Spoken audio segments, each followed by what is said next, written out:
Limang miyembro ng pamilya patay sa sunog sa Puzurubio, Pangasinan. Naka-alerto Claire Lacanilaw.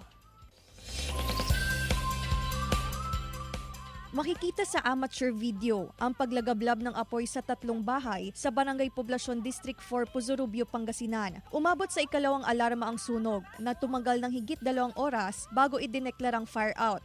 Nasawi ang isang pamilya na natrap sa sunog, kabilang ang mag-asawa at ang 3 nilang anak na edad 6, 3 at 1. Tumangging magbigay ng pahayag ang kaanak ng mga biktima. So para sa may witness account naman tayo na pinpoint kung saan nanggaling talaga yung origin niya. Yung occupant mismo ang nagsabi na nagumpisa sa Villanueva residence.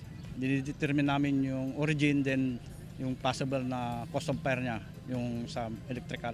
So siguro nahirapan siyang iano niya yung bata, mga anak niya, wala silang dadaanan. Biglang sumabog na po yung pick-up. Marami na pang tao doon yung time na yun. Wala pa rin pong responde, kaya po marami rin tumulong na habang wala pa yung mukan. Mga ganyan, pero anong magagawa lang po ng sayo-sayo na. Ayon sa BFP, may nagpunta sa kanilang himpilan at ipinaalam na may nasusunog na bahay. Agad naman nila itong nirespondihan. Wala umanong tumawag o nagbigay ng mensahe na may insidente sa lugar. Nakita ko na po sa kabila na may sunog na ngayon po na maano na po dyan sa part po ng mga sa may sasakyan po nila, ma'am. Yun po. Tapos ayun po, nagsisigaw-sigaw na po ako na may sunog na po. Sa inisyal na investigasyon ng BFP, tinatayang aabot sa 9 na milyong piso ang danyo sa sunog.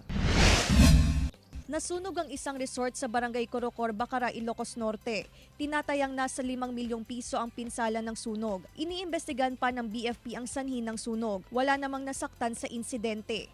Sa ngayon sir ay nagkakandak pa ng investigation regarding sa nangyaring sunog. Paalala ng BFP, lagi mag-ingat at i-check lagi ang mga electrical connection sa loob ng bahay o anumang establishmento para makaiwas sa sunog.